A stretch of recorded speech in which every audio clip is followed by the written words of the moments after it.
Bueno, hoy tenemos noticias asombrosas que compartir.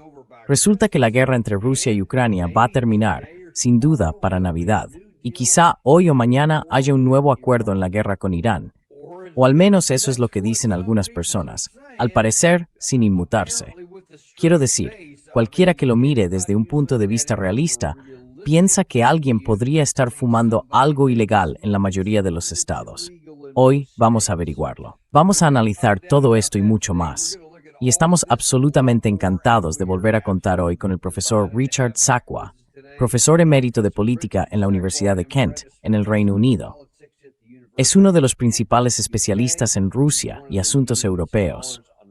Tiene un doctorado en estudios rusos y de Europa del Este, además de décadas de investigación en relaciones internacionales y filosofía política. Su último libro se titula La guerra ruso-ucraniana, las locuras del imperio. Bienvenido de nuevo al programa, profesor. Siempre es un placer tenerle aquí. Es estupendo es genial.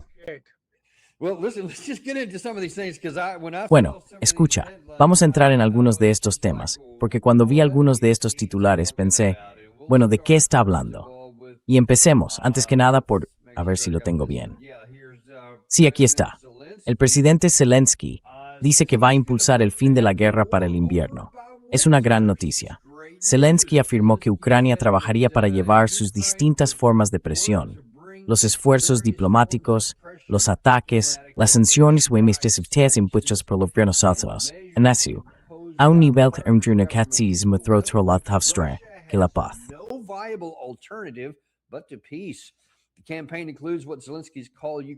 La campaña incluye lo que Zelensky ha llamado las sanciones de largo alcance de Ucrania, el término de Kiev para los ataques contra instalaciones rusas que apoyan el esfuerzo bélico, junto con ataques de alcance medio y las sanciones económicas convencionales impuestas por gobiernos aliados. Gobiernos aliados, es decir, por supuesto, principalmente los europeos.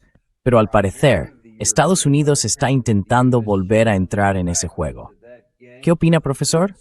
¿Van estas sanciones de largo alcance y los misiles a poner a Rusia de rodillas para Navidad?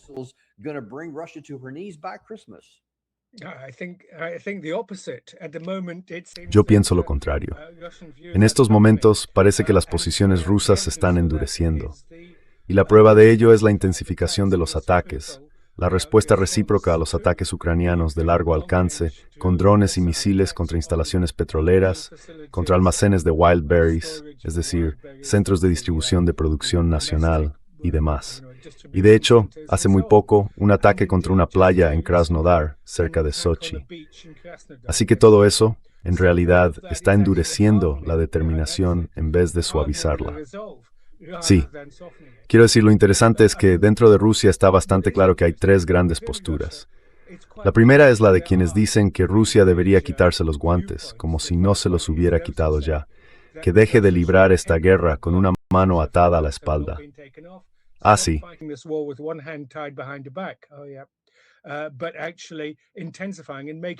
Pero en realidad intensificar la disuasión y hacer que realmente disuada este tipo de ataques.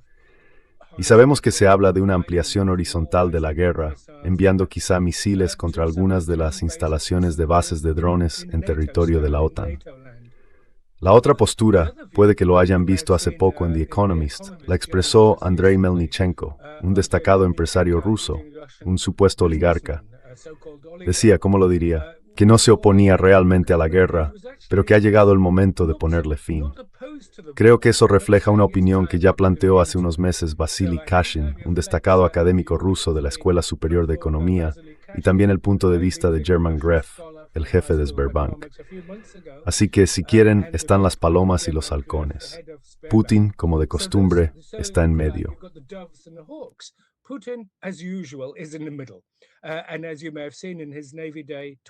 Y como quizá hayan visto en su discurso del Día de la Marina, dirigido a una de las personas que recibió una condecoración, esta le pidió, ya saben, que fuera un poco más rápido.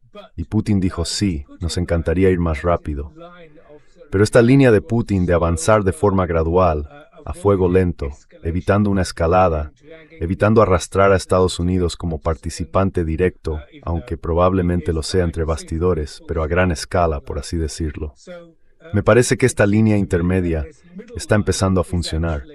Quiero decir, estamos hablando de la caída de Konstantinovka. Estamos hablando de avanzar hasta quedar a menos de 5 kilómetros de Slaviansk. Dobropilia también está bajo ataque. Hay un movimiento relativamente rápido en el frente de Kharkov e incluso algún avance en el frente de Zaporilla. Todo ello, aparte de los devastadores contraataques ahora, si quieren llamarlos así, contra Odessa y Marísimo Kurstrain. Y por supuesto las gasolineras y todo lo demás.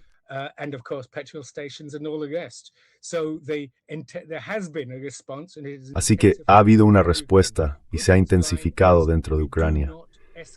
La línea de Putin es, no escalamos horizontalmente, es decir, más allá del teatro de guerra en Ucrania. Esa es su postura y se mantiene en ella. Y bueno, de una manera extraña, la guerra podría terminar para Navidad, pero no de la forma de la que habla Zelensky, sino en términos de un colapso ucraniano.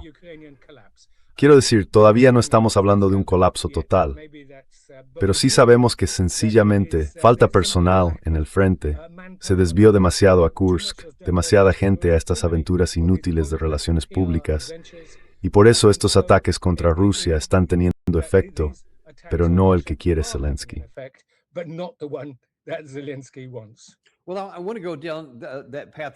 Bueno, quiero seguir por ese camino que mencionaste hace un momento, porque aquí en Occidente no se habla mucho de ello. Se ha hablado mucho, incluso en nuestro canal. Hablamos de los halcones, que quieren presionar más a Putin. De hecho, mostramos ese video del que hablas, en el que Putin dijo, oye, un soldado me dijo que tenemos que ser más audaces, y creo que quizá debamos serlo, pero va a causar más bajas, o algo así. Pero luego está ese otro grupo que mencionaste. Dijiste que algunos de los oligarcas y otras personas creen que la guerra simplemente tiene que terminar.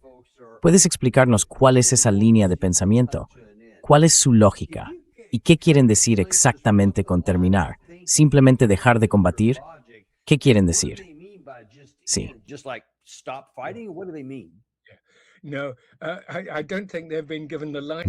No creo que se les haya dado margen para explicar lo que realmente quieren decir, porque dejar de luchar, como han señalado Putin y tantos otros, un alto el fuego. Y por supuesto, ahora mismo se habla de un alto el fuego aéreo. Kiev plantea la idea de que ambas partes dejen de atacarse mutuamente con drones y misiles. Naturalmente, eso beneficiaría mucho más a Ucrania que a Rusia y supondría una zona de exclusión aérea parcial. Pero, en cuanto a los llamados pacifistas, las palomas dentro de Rusia hablan de algún tipo de final negociado. Dicen que por lo que podemos ver, esta guerra de desgaste ha llegado tan lejos como podía llegar. Hemos conseguido todo lo que podíamos conseguir en esta guerra y es hora de darle una oportunidad a la diplomacia.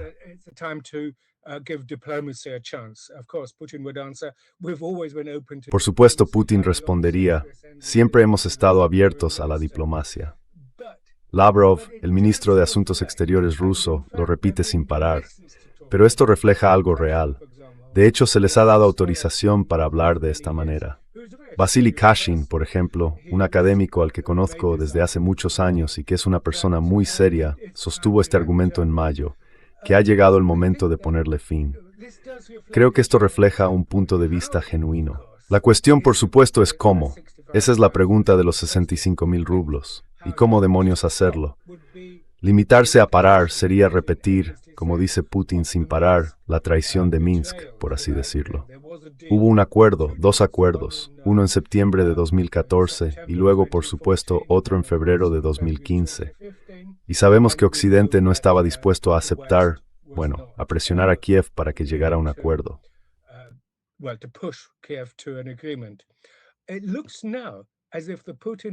Ahora parece que la estrategia intermedia de Putin está funcionando. Y por supuesto, nunca se puede saber con certeza. La tecnología de guerra ha cambiado de forma tan drástica que Ucrania amenaza con lanzar muchos más ataques con misiles de largo alcance contra Rusia, los llamados Flamingo y otros. No estoy seguro de lo eficaces que vayan a ser. Y también está el hecho de que las defensas aéreas rusas, los S-300 y los S-400, Parecen haberse readaptado para actuar como armas ofensivas en lugar de defensivas. Así que Rusia ha quedado bastante vulnerable a estos ataques. Pero creo que como último apunte, está claro que Zelensky hablando de esta manera es una señal de desesperación. Básicamente sí, quiere que la guerra termine antes de que acabe el año. Eso se debe a que es poco probable que Ucrania pueda sobrevivir mucho más allá de ese momento.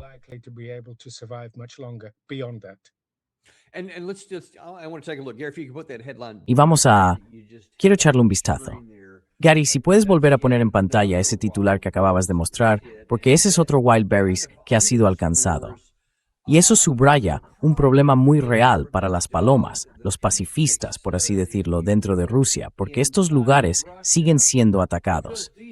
Y me parece desde una perspectiva militar que Ucrania probablemente dijo, de acuerdo, no podemos seguir yendo contra todos los objetivos militares en todo el territorio profundo de Rusia, porque tienen buenas defensas antiaéreas, antidrones y antimisiles, y no está logrando pasar mucho.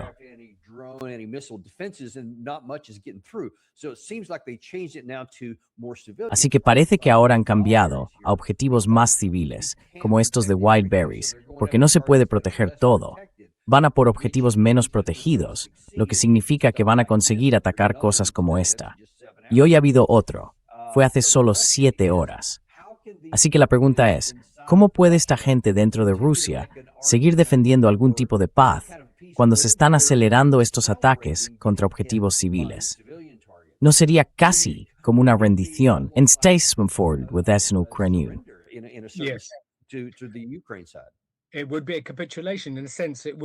Sería una capitulación. En cierto sentido, sería una concesión. Admitir que la estrategia ucraniana ha funcionado, que está forzando a Rusia a alcanzar la paz, por usar el término que emplearon los rusos en 2008. Así que sí, esa es una de las razones por las que simplemente se está expresando la línea más conciliadora. Creo que, en gran medida, puede ser algo más performativo que algo que realmente esté marcando la política, porque la política no está ni cerca de eso. Pero sí refleja incluso la propia opinión de Putin. La opinión de Putin sobre esta guerra es que, por supuesto, les gustaría ponerle fin. Rusia está sufriendo. Lo hemos visto con la gasolina y ahora con la economía interna. La guerra, como todo el mundo dice ahora, ha llegado a casa.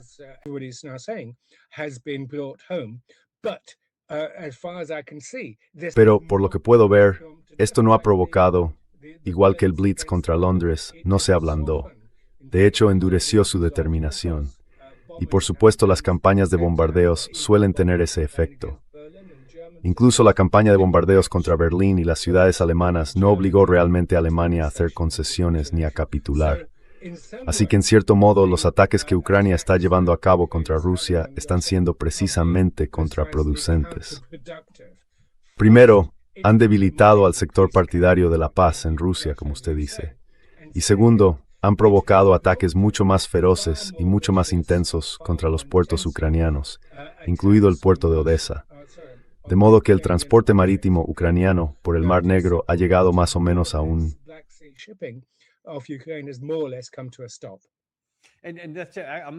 Y voy a entrar en eso dentro de un segundo. Pero quiero volver a algo que Gary mostró hace un rato, un video.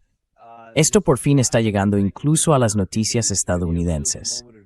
El video muestra el momento en que un dron estalló en una bola de fuego en una playa rusa. Y según tengo entendido, hubo 2 de estos ataques en 2 playas distintas. Ucrania no negó, como pueden ver en el subtítulo, si alcanzan a leerlo, haber lanzado el dron, pero dijo que las defensas antiaéreas del Kremlin lo derribaron y que fue Putin quien mató a estas personas. Pero cuando miras ese video, está claro que ese aparato no fue derribado. Entró volando directamente. Se puede ver todo el recorrido. Está claro que no fue alcanzado antes de eso. Así que se lanzó en picado directamente contra la playa, sin humo saliendo de él ni nada parecido. ¿Por qué creen que Ucrania haría esto?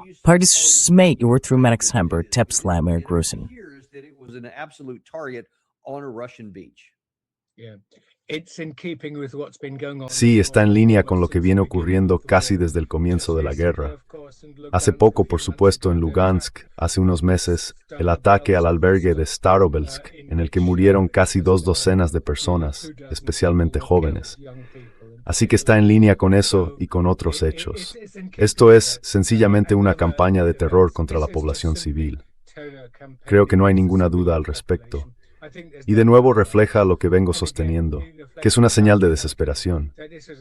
Ucrania no va a conseguir la licencia para fabricar sistemas Patriot. No va a funcionar. Se revocó en cuestión de días. Boeing, por supuesto, la vetó, y parece que con toda razón, porque dar esta alta tecnología a Ucrania significa que en cuestión de días se vendería a algún otro lugar. Así que es una señal de desesperación. Y esto en efecto trata de... Estamos en temporada de verano, por supuesto. Agosto. Bert Heidel, Zeberargis. Es simplemente un terror. Así de simple. Es ilegal.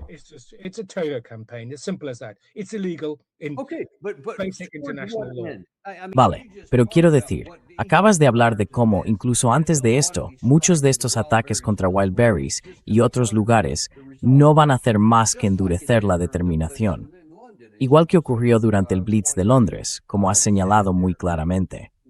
Entonces, ¿por qué haría eso la parte ucraniana, si lo más probable es que endurezca esa determinación?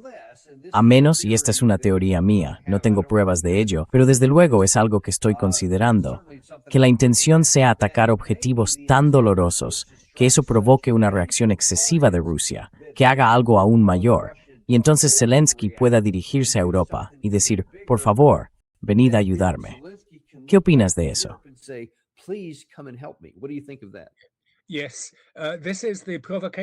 Sí, este es el argumento de la provocación, que Ucrania va a seguir provocando y hostigando al oso ruso hasta que haga algo tan escandaloso que arrastre a otros al conflicto. Porque lo que Zelensky ha intentado hacer desde el principio, y lo hace, como veremos enseguida al hablar de las guerras de Asia Occidental, es ampliar la guerra, tanto horizontal como verticalmente, para involucrar a Estados Unidos como participante directo. Cuando empezó esta última serie en junio, yo estaba en Moscú, y no se dejaba de hablar de responder. Y yo les decía entonces a todos, incluidos, bueno, no voy a dar nombres, destacadas figuras de la facción de línea dura, creo que esto es precisamente lo que quiere Zelensky.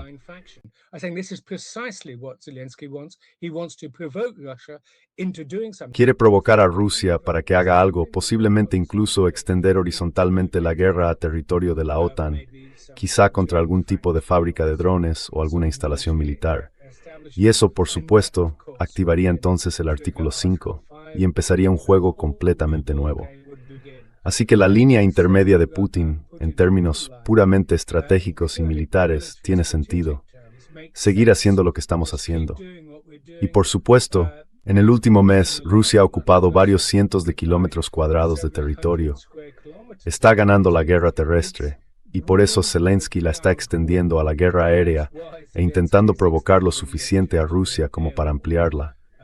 Si no puedes ganar en el frente, intentas cambiar la naturaleza del juego. Y por supuesto, eso es lo que Ucrania ha estado intentando hacer.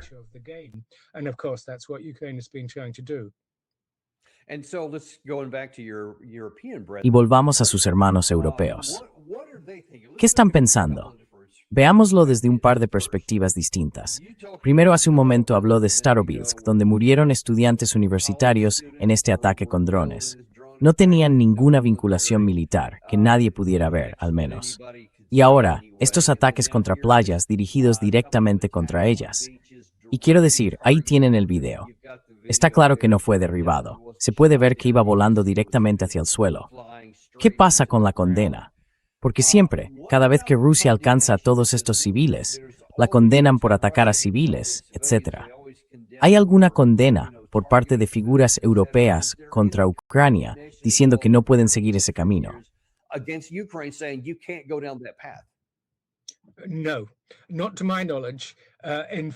No, que yo sepa.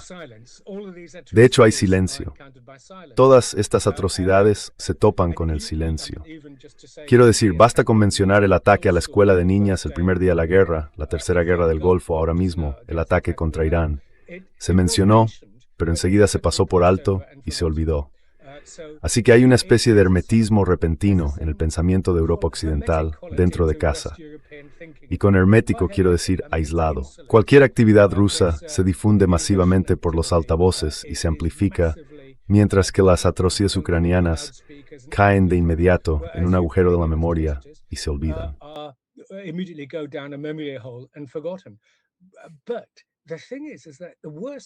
Pero la cuestión es que lo peor de todo esto es que yo, quizá me esté aventurando un poco al decirlo, tengo la sensación de que las consecuencias cuando lleguen serán devastadoras para Occidente.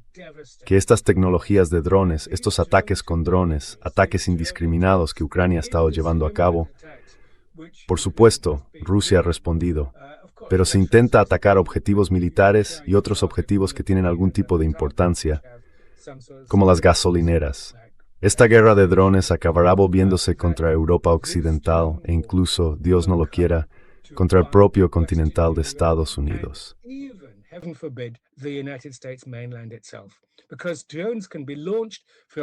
Como los drones pueden lanzarse desde un vehículo cubierto, como vimos en el ataque contra aeródromos rusos el pasado junio, el año pasado, y con otros elementos, esto significa que la guerra se ha convertido, y uso una palabra que a veces se emplea, en algo democratizado. Cualquiera puede iniciar una guerra. Ya no hace falta secuestrar aviones como hicieron el 11 de septiembre. Tienes avioncitos por cientos, si no por miles, que pueden esconder cualquier exceso. Con la guerra, hemos soltado un tigre que no va a volver a la jaula.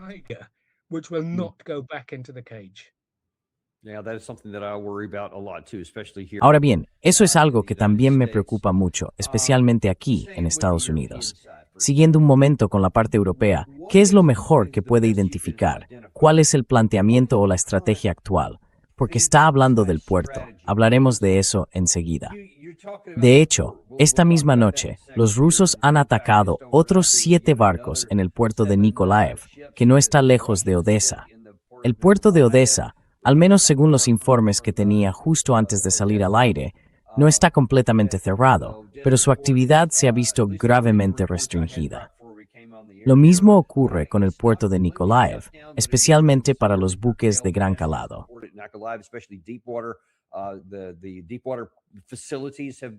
Las instalaciones de aguas profundas han quedado fuera de servicio, así que esa opción queda descartada durante un tiempo. Y eso va a tener un gran impacto económico aquí. Está claro que Rusia puede mantener esto indefinidamente. No hay nada que pueda detenerlos. No es que hayan gastado todas sus bazas. Aún tienen mucho margen. También hablaste de lo que está ocurriendo en el frente en Kostiantynivka y de lo que está pasando, en la esquina noreste, etc. Y luego, más al sur, en Zaporizhia, etc. E incluso en Sumy, siguen las operaciones por allí, alrededor de Kharkiv. Todas estas cosas siguen avanzando en la dirección equivocada.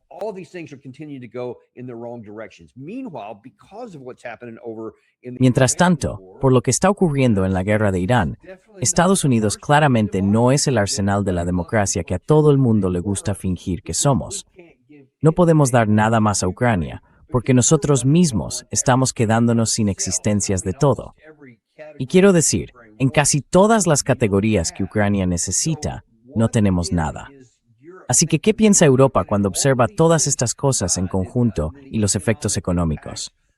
El petróleo, el diésel, el combustible para aviones, todas estas cosas que están empezando a seguir siendo un problema. En algún momento no dice el propio interés, vaya, será mejor que paremos esto, porque si no nos va a perjudicar de verdad. Y no va a ser Rusia la perjudicada. Vamos a ser nosotros.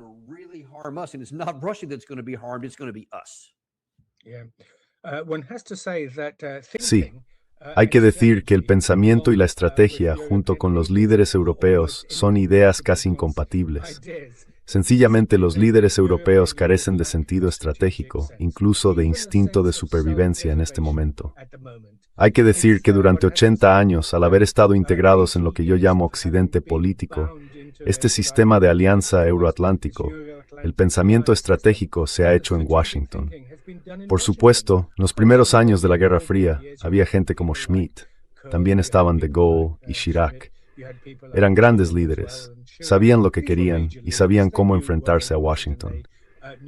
Pero desde el final de la Guerra Fría, paradójicamente, Europa ha quedado aún más estrechamente vinculada a este sistema de alianza euroatlántico.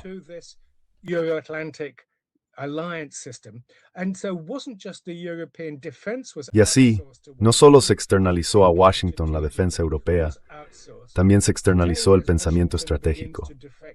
Hoy, cuando Washington empieza a desvincularse del sistema de alianzas que él mismo estableció, los líderes europeos están desesperados.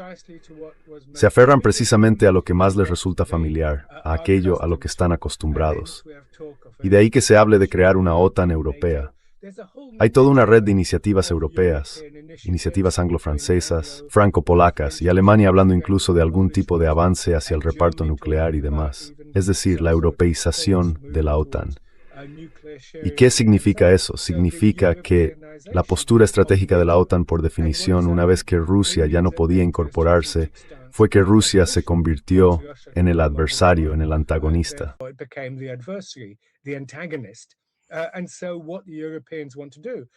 Y lo que quieren hacer los europeos es continuar, perpetuar por otros medios, aquello en lo que incluso Estados Unidos empezaba a perder interés, un conflicto con Rusia. Porque estamos hablando, pienso en Elbridge Colby y en otros que creen que Estados Unidos debería centrarse en las cuestiones de Asia Oriental en lugar de en Europa. La pregunta también debe plantearse en Washington. ¿Cuál es el interés estratégico de Estados Unidos en perpetuar esta guerra contra Rusia, especialmente teniendo en cuenta que es un competidor de igual nivel y una potencia nuclear? Y otro punto, mientras el arsenal estadounidense, literalmente un arsenal de la democracia, está mermado, Rusia, según todos los indicios, ha acumulado un enorme arsenal.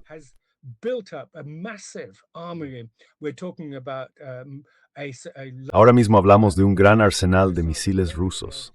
Están fabricando misiles, tienen muchos, y ahora están construyendo o creando más plataformas de lanzamiento. Y las bombas planeadoras FAB, que son absolutamente devastadoras, Rusia ha podido utilizarlas con mucha más libertad.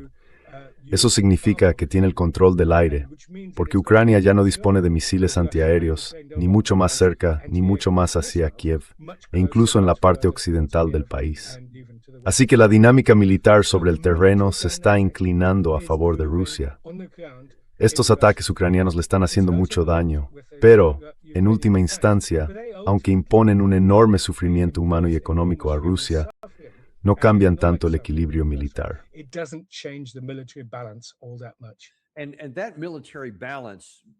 Y ese equilibrio militar llevaría a una persona que piensa racionalmente a cambiar de política.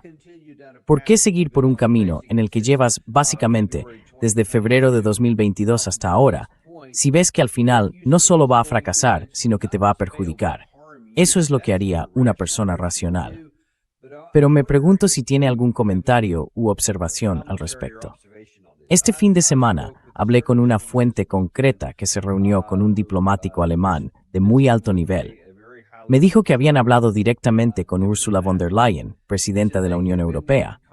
Y esta persona presentó, digamos, hojas de cálculo y dijo, escuchen, aquí tienen todos los factores fundamentales.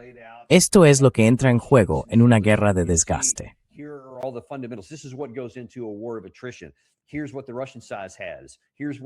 Esto es lo que tiene el bando ruso. Esto es lo que tiene, en conjunto, el bando ucraniano, europeo y estadounidense. No es suficiente. No podemos ganar esta guerra, pero la perderemos si no hacemos cambios reales. Y esta persona me dijo que Ursula von der Leyen afirmó, sí, veo vuestras hojas de cálculo, pero no me las creo. No creo que sean correctas. Creo que si presionamos durante el tiempo suficiente, Putin acabará sufriéndolo bastante. Por fin entrará en razón y se moverá en nuestra dirección. Así que vamos a ignorar las hojas de cálculo y lo que vosotros llamáis lógica, y vamos a seguir este camino. ¿Lo veis? Porque para mí eso es casi un suicidio.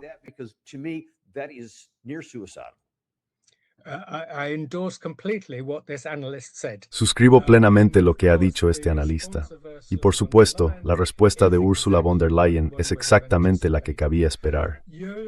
Europa se encuentra hoy en una situación quizá algo parecida a la de Estados Unidos en Vietnam, hacia 1967, o tal vez a principios de 1968, después de la ofensiva del Tet. Entonces estaba el general Westmoreland diciendo, solo un empujón más, solo unos pocos más, y miren el recuento de muertos.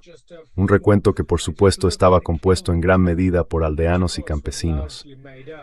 Y por supuesto la guerra continuó desde la ofensiva del Tet en el 68, hasta que finalmente Estados Unidos se retiró en 1973. Pero terminó en 1975, con la humillación total de Estados Unidos. Estados Unidos se recuperó de ello bastante pronto después. Pero hacia ahí se dirige Europa.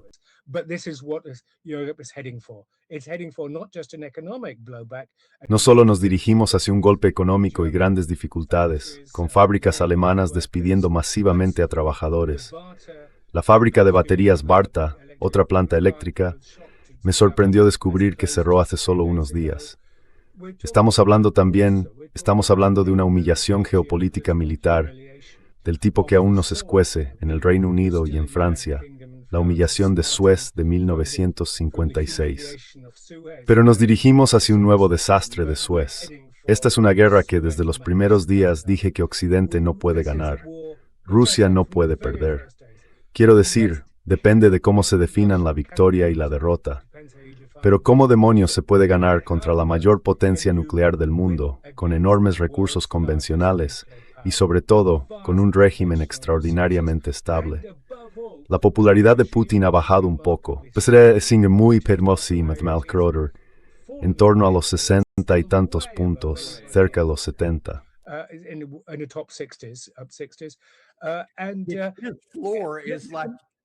Su nivel mínimo está, para cualquier líder europeo occidental, incluido Estados Unidos, como el alcance de un periscopio. Nadie está tan alto. Su mínimo ni siquiera podemos verlo. Así de enorme es la distancia. Escucha, quiero cambiar de tema porque quiero enlazar con algo que acabas de decir. Es un punto de transición perfecto. Dices que podría acercarse para Europa un momento Suez multiplicado. Bueno, Estados Unidos podría estar teniendo un momento Vietnam multiplicado en la guerra que mantiene en Oriente Medio, otra vez con Irán. Por malo que fuera Vietnam, creo que esto podría ser peor. Y déjame mostrarte un par de cosas. En primer lugar, esto es lo que el presidente Trump ha publicado esta mañana.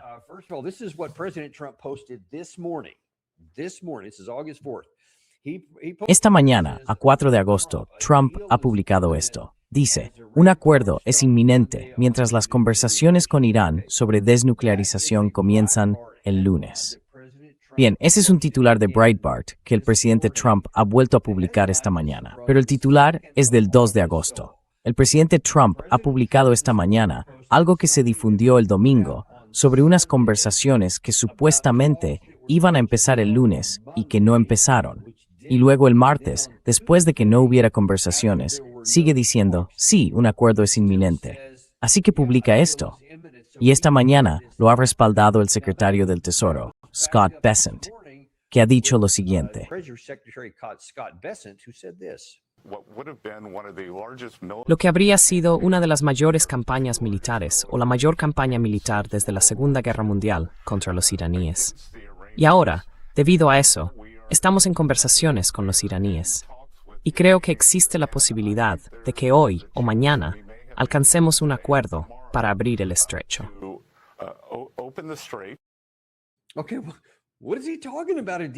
Bueno, ¿de qué está hablando? ¿De un acuerdo hoy o mañana?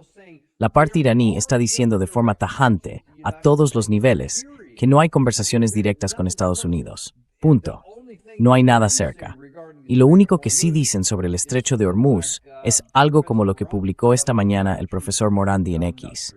Dijo, Irán seguirá controlando el estrecho de Hormuz, pase lo que pase. El control conjunto con Omán es lo ideal, pero después de la coalición Epstein, usaron ahí ese término despectivo, contra Irán, no se permitirá que nada atraviese el estrecho sin el conocimiento y el consentimiento de la República Islámica. A mí eso no me suena mucho a un acuerdo inminente. ¿Qué dice usted?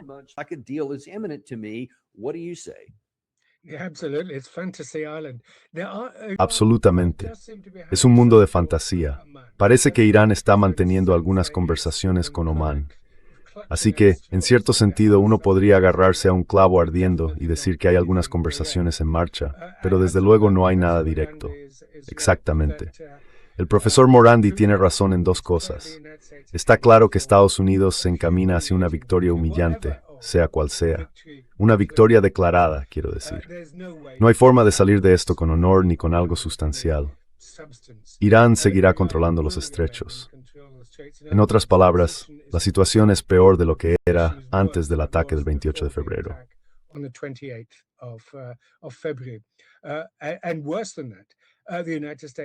Y peor aún, Estados Unidos ha perdido credibilidad en toda la región más amplia del Golfo. Ya no es capaz de defender a sus aliados. Irán ha podido, como mencionabas antes, responder de forma asimétrica. Ataques contra Irán, no de vuelta contra Estados Unidos, sino contra sus aliados en la región.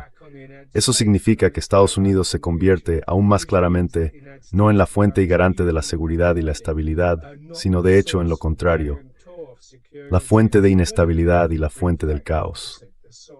Y por supuesto, este caos en el corazón de la Casa Blanca está ahora, en cierto modo, extendiéndose en oleadas por todo el mundo. Y eso es lo que vemos en Asia Occidental en estos momentos.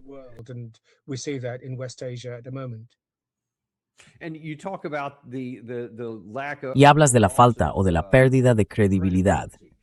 Este es solo uno entre muchos ejemplos, es simplemente uno de los más recientes. ¿Y cuál es exactamente tu interpretación? Quiero decir, hablas con gente literalmente de todo el mundo. ¿Cómo se está viendo esto? Veamos.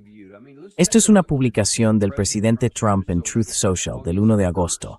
Y en ella dice que los parámetros, en primer lugar, dice que no tuvimos ese enorme ataque que habría sido el mayor desde la Segunda Guerra Mundial, del que Scott Bessent hablaba hace un momento, porque básicamente me lo suplicaron. Querían que no hubiera un ataque, y por eso no lo va a haber.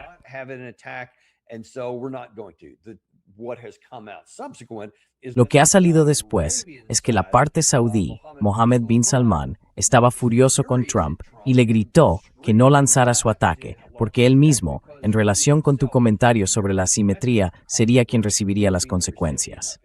Eso es más probablemente lo que ocurrió realmente. Pero luego, el 1 de agosto, el presidente Trump dijo que se habían acordado los parámetros de un acuerdo. Creo que quiso decir los perímetros de un acuerdo. Y esto incluiría la apertura inmediata, completa y total del estrecho de Hormuz. 2 días después, el 3 de agosto, volvió a decir, el liderazgo iraní está siendo engañoso, pero me están rogando que hablemos.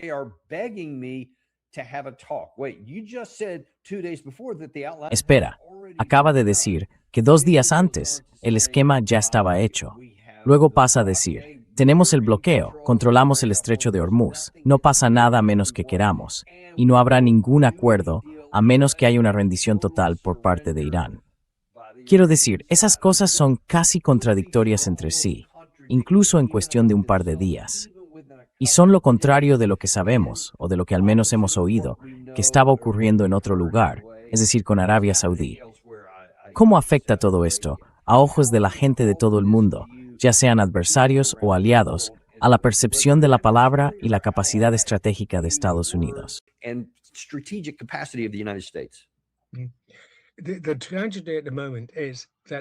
La tragedia en este momento es que Estados Unidos se ha convertido en prisionero de su propio poder. Tiene un poder militar enorme y existe claramente la creencia de que ese poder militar te dará influencia, te permitirá moldear la realidad. Recordarán el eslogan neoconservador de principios de los 2000, que los imperios moldean la realidad, que los imperios hacen el tiempo. ¿Lo recuerdan? Y de vez en cuando se toma un país pequeño y se le da una bofetada, solo para demostrar que podemos hacerlo.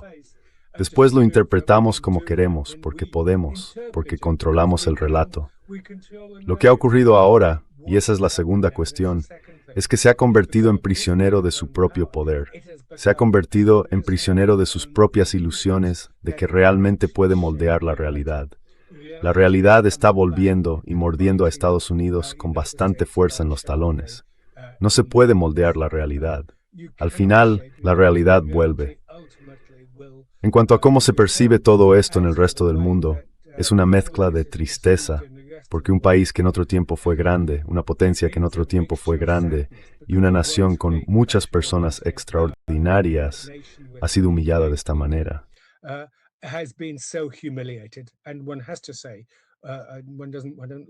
Y hay que decirlo, aunque no guste hacerlo. Está claro que Trump, ahora más o menos a mitad de su segundo mandato, está perdiendo el control.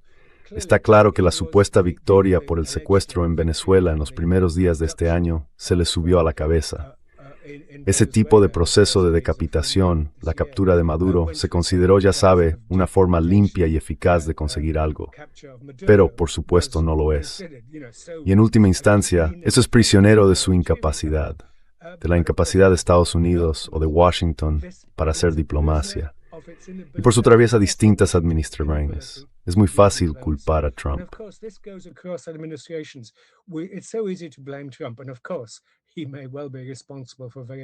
Y por supuesto puede que sea responsable de muchísimas cosas, incluidas esas ridículas declaraciones contradictorias día tras día sobre que los ucranianos suplican por la paz.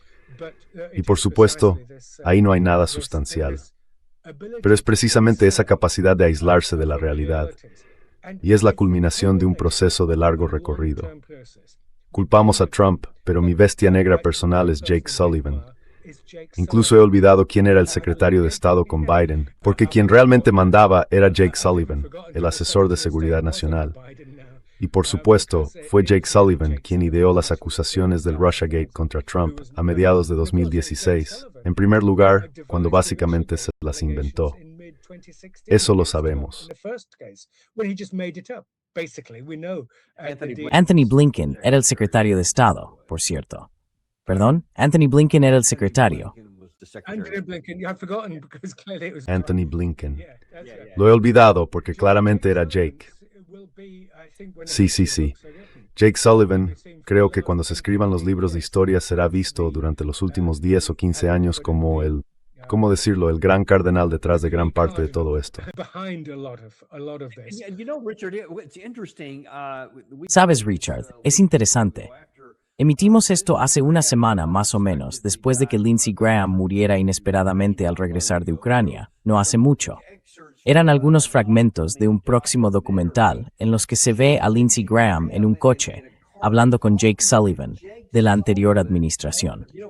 Estamos hablando de poner fin a esta guerra, no de cuando él estaba en el poder, sino, al parecer, simplemente porque está opinando durante el mandato del presidente Trump. Y ese tipo sigue hablando con gente, aunque ya no esté en el poder. No ha perdido su influencia.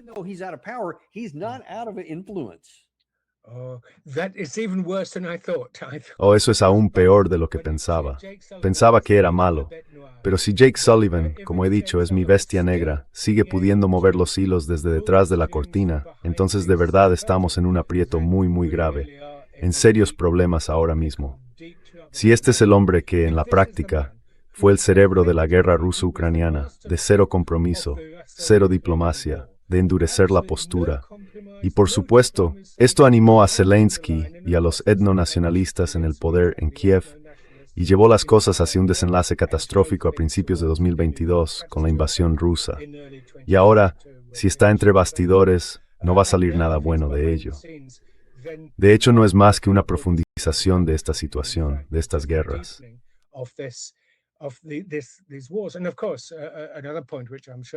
Y por supuesto, otro punto del que estoy seguro que hablaremos es cómo estos dos conflictos, el ucraniano y el de Asia Occidental, están empezando a entrelazarse. Ahora mismo hay muchos comentarios al respecto, pero también muchos indicios. Y el hecho de que Ucrania esté intentando precisamente ampliar el alcance de la guerra, atraer a Estados Unidos, demostrarle que ahora cuenta con un ejército curtido en combate, que sus tecnologías de drones, sus técnicas con drones y también sus defensas contra drones, que por supuesto han compartido con Israel, por ejemplo, todo eso es una forma de demostrar lo útil que puede ser. Sí, lo útil que puede ser. Es una imagen magnífica, con fuegos por todas partes. Y según el último recuento, ahora mismo hay 46 guerras en curso en el mundo. 46 wars going on at the moment in the world. A number in West Asia, of course. Hay varias en Asia Occidental, por supuesto, la ruso-ucraniana, Sudán, Birmania y tantas otras cosas que están ocurriendo. Pero lo peor es que no hay nadie intentando rebajarlas, intentando apagar estos fuegos. Y esa es una imagen bonita y muy gráfica, estos fuegos. ¿Dónde están los bomberos? Los bomberos solían ser las Naciones Unidas, en colaboración con las grandes potencias y sus responsabilidades en el Consejo de Seguridad de la ONU. Y no es solo Estados Unidos quien está renunciando a sus responsabilidades. También lo hacen el Reino Unido y Francia, como miembros permanentes, que durante los últimos 10 o 15 años han intentado utilizar las Naciones Unidas, de hecho como una plataforma para amplificar el conflicto, para librar conflictos, en vez de como un foro para resolverlos.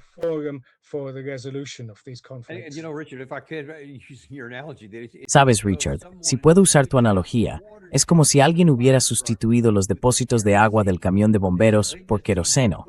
Así que parece que no hacen más que echar más combustible a los incendios. Nadie quiere apagarlos. Y de hecho, aquí tenemos un ejemplo perfecto.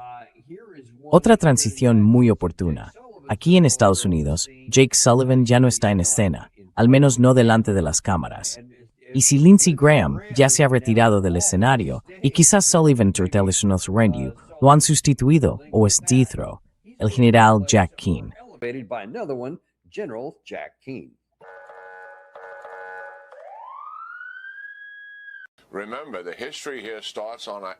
Recuerden, la historia aquí empieza el 7 de abril, cuando pasamos a un alto el fuego. Iniciamos la operación el 28 de febrero. Los iraníes cerraron el estrecho de Hormuz el 2 de marzo. Y después, con el tiempo, también impusimos un bloqueo naval.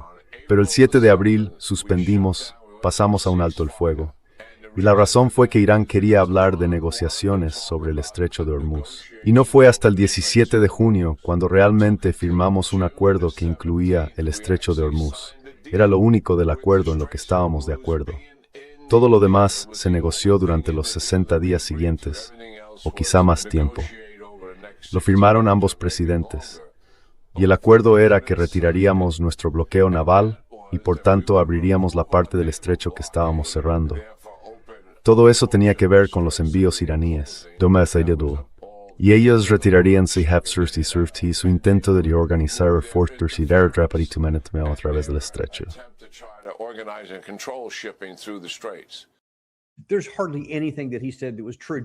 No hay prácticamente nada de lo que ha dicho que sea verdad. De hecho, la mayor parte fue una mentira rotunda, pero lo dice con tanta convicción. Primero, la historia empezó el 7 de abril. ¿De qué está hablando? Empezamos una guerra el 28 de febrero y todo eso. Y luego dice que la razón por la que llegamos a un alto el fuego en abril fue porque Irán vino y nos suplicó un alto el fuego para negociarlo sobre el estrecho de Hormuz. No hay nada de verdad en eso. De hecho, nosotros éramos de los que queríamos un alto el fuego, porque vimos que nos estábamos quedando sin todos esos misiles y otras municiones y no estábamos abriendo el estrecho de Hormuz. Así que intentamos pensar, quizá podamos recurrir a la diplomacia, o a un bloqueo, o lo que sea.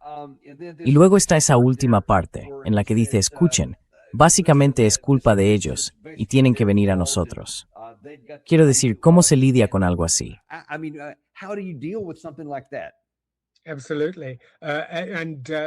Absolutamente. Y solo un detalle más sobre todo esto. Después de que se firmara el memorando de entendimiento, parte del acuerdo era que los barcos utilizarían el Canal del Norte, por así decirlo, que estaba bajo control iraní.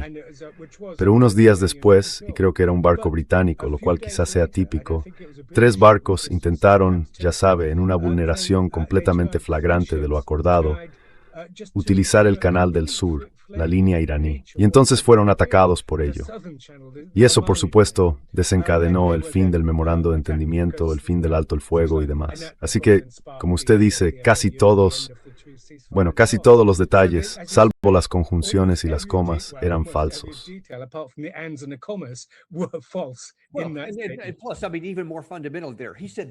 Además, quiero decir, yendo aún más a lo fundamental, él dijo que lo único que Estados Unidos tenía que hacer era levantar nuestro bloqueo. que todo lo demás, dijo, se iba a negociar. Eso es completamente falso. Decía que teníamos que retirar inmediatamente nuestras sanciones energéticas contra los iraníes. Teníamos que liberar sus activos congelados. Esas eran algunas de las cosas que debían ocurrir de inmediato, desde el principio. Y luego, parte de esto hablaba de un fondo de recuperación de $300 mil millones que se suponía que debíamos financiar para ellos, etc. Nada de eso ocurrió en absoluto.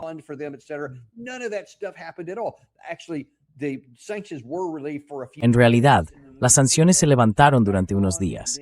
Luego las volvimos a imponer y añadimos más encima de eso, lo cual por supuesto también fue una violación directa del memorando de entendimiento. Pero a ver, cuando él habla ante un público estadounidense, nadie conoce todos esos detalles y se lo toman al pie de la letra. La mayoría al menos. Pero otros en el mundo, volviendo al tema de hace un momento, son muy conscientes de lo que contenía el memorando de entendimiento, de cuál fue la secuencia de los acontecimientos, de cuándo empezó la historia y de por qué empezó. ¿Qué daño hace esto a nuestra capacidad de alcanzar un acuerdo ahora?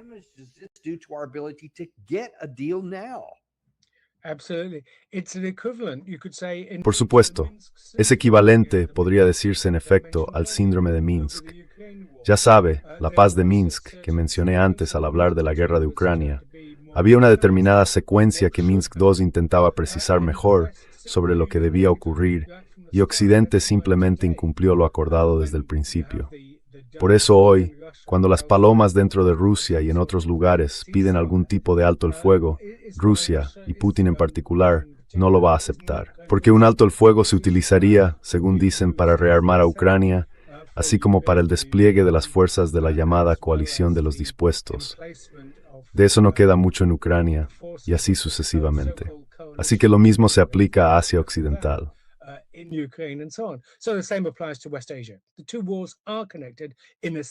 Las dos guerras están conectadas en el sentido de que existe una ineptitud diplomática y de que Estados Unidos no es un socio fiable. Y por supuesto la Unión Europea, como acabamos de escuchar con Ursula von der Leyen, está completamente en la negación, incluso ante los hechos. Este asesor alemán dio los datos, dio las cifras, y se negaron a creer que Putin, que Rusia, se verá obligada a hacer concesiones, que se verá obligada a capitular. Igual que la idea es que Persia, Irán, capitulará en algún momento. No va a ocurrir. En ninguno de los dos casos, Rusia seguirá luchando hasta lograr algún tipo de orden de paz aceptable, aunque sea mínimo. Por cierto, esta guerra, todas las guerras no terminan simplemente firmando un papel.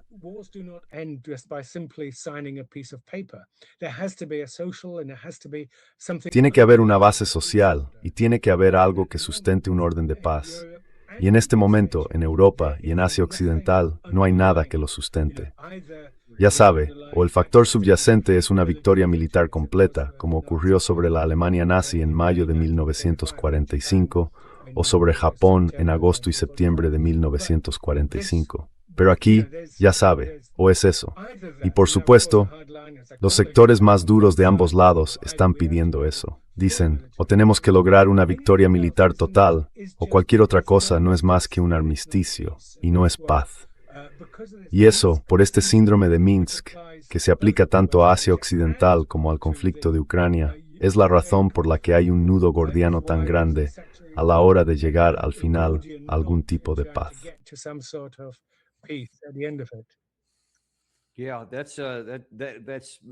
Sí, quizás sea una de las cosas más profundas que has dicho hoy aquí, que no existe ninguna de las bases, de los cimientos necesarios para lograr algún tipo de alto el fuego sostenible, y mucho menos la paz, pero ni siquiera cierta estabilidad. No hay base alguna en ninguna parte. Es todo, como si el suelo fuera lava, por decirlo así. Así que no parece que haya muchos motivos para el optimismo. Una última cosa de la que quiero hablar contigo, relacionada con la guerra en Irán, es algo que no creo que esté recibiendo mucha notoriedad, ni siquiera demasiada atención, pero creo que quizá esté empezando a recibirla.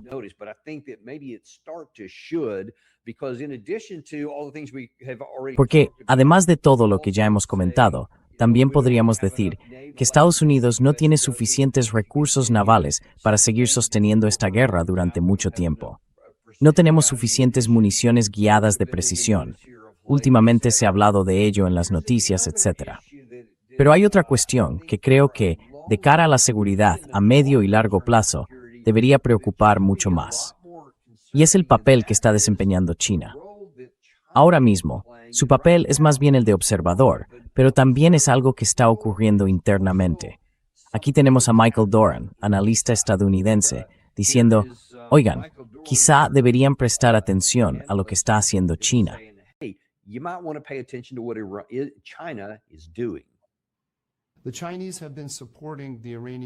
Los chinos han estado apoyando las capacidades iraníes en materia de misiles. Les han ayudado a desarrollarlas, proporcionando componentes clave para fabricar los misiles, pero también datos de localización de objetivos. Las empresas chinas de satélites han estado proporcionando a los iraníes datos de localización de objetivos. Eso es claramente un laboratorio de combate. Están utilizando Oriente Medio como laboratorio para ver cómo se defiende Estados Unidos frente a estas cosas. Esos datos de combate, los datos que dan a los iraníes y los que reciben de ellos, tienen un valor enorme para China.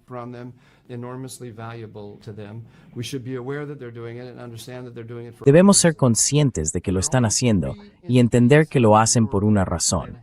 Solo hay 3 entidades en el mundo que tienen misiles balísticos antibuque: Irán, los hutíes y China. China está proporcionando estas armas a los hutíes y a Irán, porque un misil balístico antibuque es un arma que sirve para una sola cosa: atacar un portaaviones estadounidense. Así que los chinos quieren entender cómo responde nuestra armada a todas estas armas, para stepner en Brian mejor.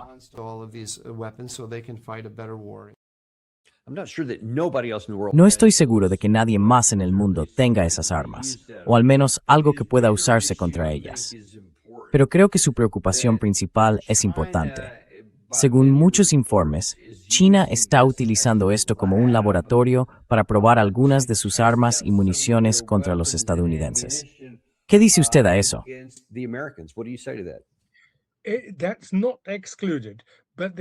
Eso no queda excluido. Pero los iraníes, por ejemplo, en lo que respecta a la selección de objetivos, dicen que no necesitan ayuda china ni rusa. Tienen sus propios medios. Llevan mucho tiempo, no preparándose para la guerra, pero sí anticipando algún tipo de conflicto. Soy un poco escéptico respecto a muchas de estas cosas. Está claro que los chinos, en realidad, todo el mundo está observando estas guerras, utilizándolas y aprendiendo de ellas, eso seguro. Creo que China está siguiendo una vía mucho más cautelosa. Creo que en los primeros años, como recordarán, los chinos prestaron una iniciativa de paz para la guerra ruso-ucraniana, pero no era una iniciativa de paz como tal.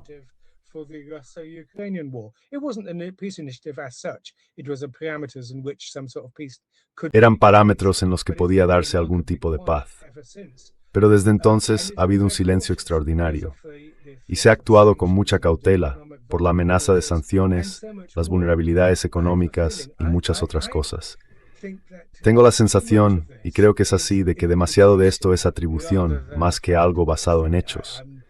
No tengo ningún análisis de inteligencia, claro, pero soy escéptico. Creo que, en conjunto, China está manteniendo un perfil bajo para disgusto de Moscú y de tantos otros que querrían que fuera más activa, que querrían que estuviera haciendo lo que dice Daniel Davis que está haciendo. Soy escéptico. También creo que China ha decidido dejar que estas guerras se consuman por sí solas, si es que van a hacerlo.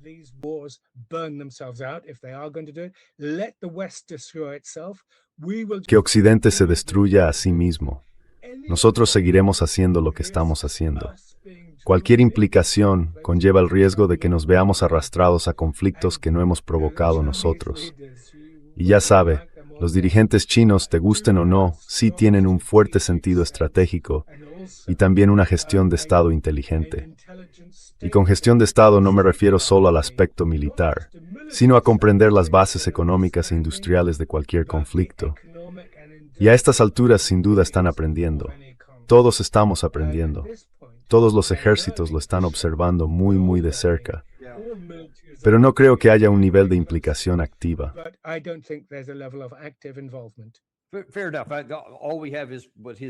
De acuerdo. Lo único que tenemos son sus acusaciones, ya sabe, en relación con un laboratorio. Pero yo diría que por el lado ruso hay un problema mucho más directo e incluso mayor para toda la alianza de la OTAN, incluidos los Estados Unidos. Y es que, como hemos decidido entregar gran parte de nuestras municiones, armas y alta tecnología al lado ucraniano, eso ha dado a Rusia la oportunidad de averiguar cómo funcionan, cómo derrotarlas, etc. Y vemos que han podido hacerlo. Y han neutralizado muchas de nuestras capacidades tecnológicas que de otro modo podríamos haber necesitado utilizar en una guerra aquí. ¿Hasta qué punto le preocupa que nuestro suministro de todo al lado ucraniano pueda tener algún día un impacto negativo si alguna vez necesitamos usar estas armas? Undoubtedly, that's the case. I'm not so much concerned, but Sin duda es así. No es que me preocupe tanto, pero lo que está ocurriendo es que Rusia ha capturado una enorme cantidad de armamento, desde misiles Javelin hasta carros de combate Leopard, además de todos los HIMARS, todos los ATAK-MS y demás. Y todo ello ha sido desmontado. Lo han puesto, lo han exhibido tanto en la Plaza Roja como en la colina de Poklonaya, en Moscú y en varias exposiciones, pero al mismo tiempo lo han desmontado. Esa es obviamente una de las razones por las que Boeing se negó a respaldar la promesa de Trump de conceder a Ucrania una licencia para producir los misiles Patriot, porque casi con toda seguridad habría filtraciones, capturas y demás. Así que sí, todos los bandos están aprendiendo de esta guerra.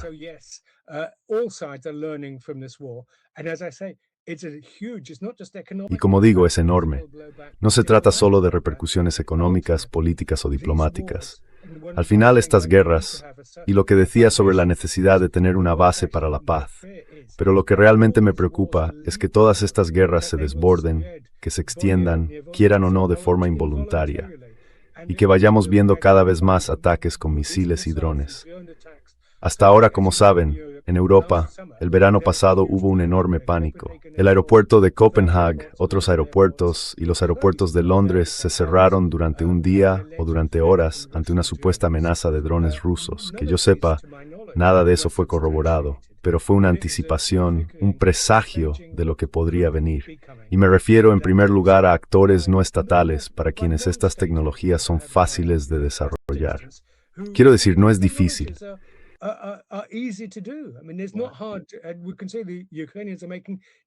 Y vemos que los ucranianos están fabricando decenas de miles al día. Y esto significa que la guerra se acerca. Sí, hoy ha llegado a Rusia. Muy bien podría estar llegando a Europa Occidental. Y como digo, Dios no lo quiera, mañana podría llegar a Europa Occidental y a Estados Unidos. Pero así es como van las cosas. Si estos dirigentes, y por cierto me perturbó profundamente lo que dijiste sobre Ursula von der Leyen, presidenta de la Comisión Europea. Estas personas niegan por completo el torbellino que están alimentando. Y como muy bien lo expresaste, están echando gasolina, queroseno a estos fuegos en vez de apagarlos. La Unión Europea no ha dado ningún paso hacia la diplomacia en el 5º año de una guerra en su propio continente. Y la Unión Europea solía considerarse a sí misma un proyecto de paz. Está tan desacreditada ante nuestras propias sociedades internamente y en el resto del llamado sur global.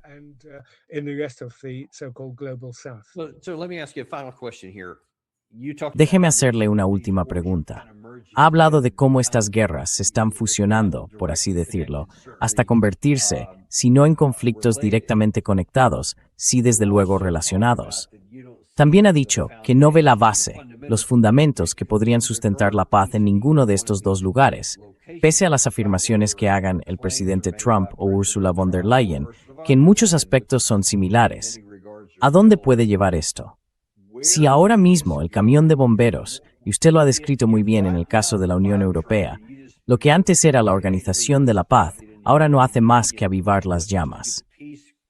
Si los propios camiones de bomberos solo tienen queroseno, ¿qué perspectivas hay de que todo esto pueda terminar pronto?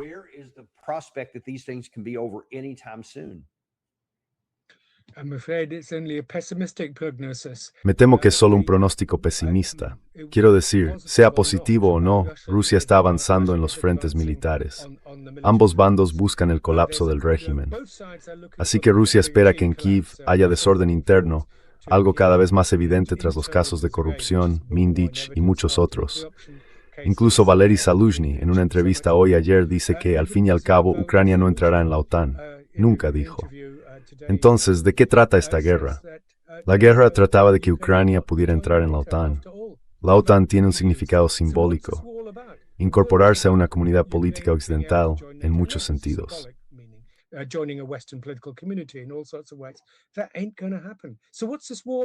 Eso no va a pasar. Entonces, ¿de qué va esta guerra? Y sin embargo, siguen luchando. De acuerdo, sabemos que los ucranianos son tenaces, pero llega un punto en el que la tenacidad deriva en estupidez. El punto final es que cuando se escriban los libros de historia, Zelensky, sin duda, no me cabe absolutamente ninguna duda, pasará a la historia como uno de los peores líderes de la historia mundial. Es un hombre dispuesto a sacrificar a su país, a lo mejor del pueblo ucraniano, por negar a y das. Y de representar a la civilización que los bárbaros de Rusia.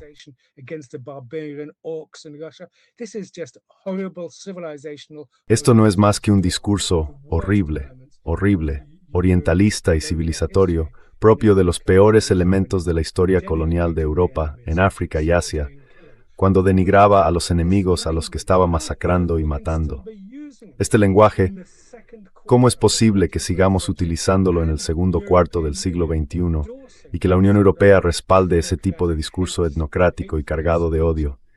Así que no, me temo que soy muy pesimista. Por supuesto, en las guerras, como todos sabemos, actúan fuerzas tectónicas más profundas. Y está claro que la ventaja la tiene Rusia.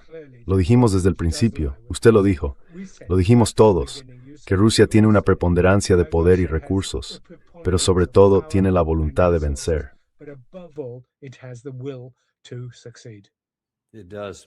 Así es, y además tiene armas nucleares, lo cual ya es una baza en sí misma. Escuche, le agradecemos mucho que haya estado hoy con nosotros. Muchísimas gracias, profesor. Esperamos volver a contar con usted muy pronto. Muchas gracias. Y esta tarde volveremos a contar con nuestro hermano Joe Kent. Va a hablar de algunas de estas cuestiones, pero también de otras cosas.